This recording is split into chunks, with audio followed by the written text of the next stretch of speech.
খবৰ দিয়ক খবৰ আমি যিকিন বাচিছো আমাৰ প্ৰাণটো যাব এতিয়া 3 দিন হলো ৰাতিটো ভিতৰতে আহিলে পানী এতিয়া আপোনালোকে হয়তো ভিডিঅ'টো চালে ভিডিঅ'টো চাই আপুনি এইটো বুজি পালে কিবা এটা হৈছে হয় পুখুৰীত কোনোবা মানুহ পৰিছে পৰি পেলাই কিবা এটা অঘটন ঘটিছে সেইকাৰণে মানুহবিলাক হুকুকাই কান্দি আছে নহয় এইটো আপুনি ভুল বুজিছে আপুনি যদি ভাবিছে যে মামাই উচ্ছেদ কৰিছে উচ্ছেদ কৰাৰ পিছত মানুহবিলাকে তেনেকৈ কান্দি আছে এইটো আপুনি ভুল বুজিছে গতিকে আপুনি ভিডিঅ'টো শেষলৈকে চাই থাকক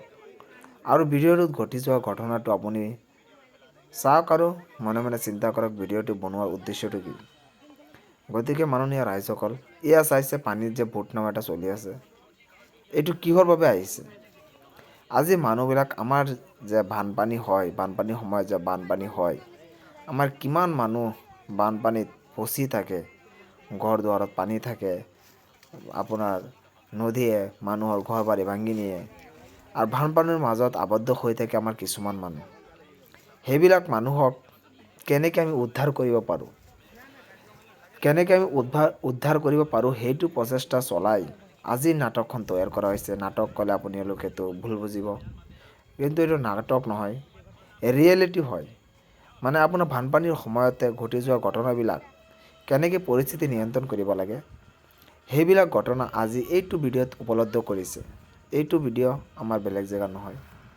এই ভিডিঅ'টো হৈছে আমাৰ জখলাবন্ধাৰ কলিয়াবৰ জখলাবন্ধাৰ এই ভিডিঅ'টো ইয়াত উপলব্ধ কৰা হৈছে আৰু ভিডিঅ'টোত যে মানুহবিলাক আছে এইবিলাক মানুহ সব আপোনাৰ আৰু মোৰ ভালৰ কাৰণে এই নাটকখন তৈয়াৰ কৰিছে আপোনালোকে নাভাবিব নাটকখন যে কৰিছে কিবা ইয়াত ভুল হোৱা নাই এইবিলাক মানুহে এক্টৰৰ নিচিনা এক্টিং কৰি আছে কিন্তু এক্টিং যে কৰিছে আপোনাৰ একদম চিৰিয়াছলি ভাবিব লগা ঘটনা বানপানীৰ সময়ততো মানুহবিলাকে এনেকৈ কষ্ট পাই থাকে এনেকৈ হুকুকাই কান্দি থাকে সেইবিলাক পৰিস্থিতিত আমি নাযাওঁ কাৰণ আমি সুখ শান্তিয়ে আমাৰ ইয়াত বানপানী নহয় আমি সুখ শান্তিয়ে খাই জীয়াই আছোঁ আৰু যিবিলাকৰ ঘৰ দুৱাৰ ভাঙি পানীয়ে লৈ গ'ল সেইবিলাক মানুহ কেনেকৈ চলি আছে তাৰে পদক্ষেপ লৈ পেলাই আজি এই ভিডিঅ'টো তৈয়াৰ কৰা হৈছে গতিকে ভিডিঅ'টো আপুনি যদি ভিডিঅ'টো ভাল পাই থাকে ভিডিঅ'টোৰ ঘটি যোৱা ঘটনাবিলাক যদি আপুনি বুজ ল'ব বিচাৰিছে ভিডিঅ'টো শেষলৈকে চাওক আৰু এইটো ভিডিঅ'ত ঘটি যোৱা ঘটনাবিলাক আমি তেখেতৰ মুখৰ পৰা শুনিবলৈ আপোনালোকক দেখুৱাবলৈ আৰু তেখেতৰ মুখৰ পৰা আপোনালোকে শুনিব তাৰে বক্তব্য মই অকণমান আপোনালোকৰ ওচৰত শ্বেয়াৰ কৰিম গতিকে মাননীয়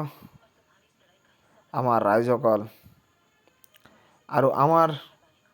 উচ্চ পদস্থ বিষয়াসকল যদি আপুনি মানুহৰ বিপদত যদি উপকাৰ এক প্ৰকাৰৰ উপকাৰ নাহে তেনেকুৱা ধনী মানুহ হৈ পেলাই তেনেকুৱা গণ্যমান্য ব্যক্তি হৈ পেলাই কোনো লাভ নাই যদি এজনে আনজনক উপকাৰ কৰিব পাৰি তেনেকুৱা মানুহক ভগৱানো ভাল পায় আল্লাহও ভাল পায়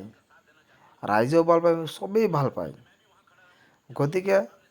যদি কোনো পৰিস্থিতিত বেয়া মানুহবিলাকৰ কষ্ট কৰি আছে তেনেকুৱা পৰিস্থিতিত আপোনাৰ সাহায্যৰ দৰকাৰ যদি আপুনি সাহায্য কৰিব পাৰে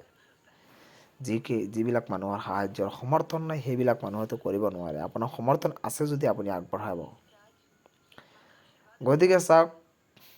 আমাৰ মৰমৰ চৰকাৰে কেনেকুৱা পদক্ষেপ লৈছে আৰু ভিডিঅ'টোৰ আপোনাৰ আমাৰ বাইদেউজনৰ মন্তব্যটো চাওক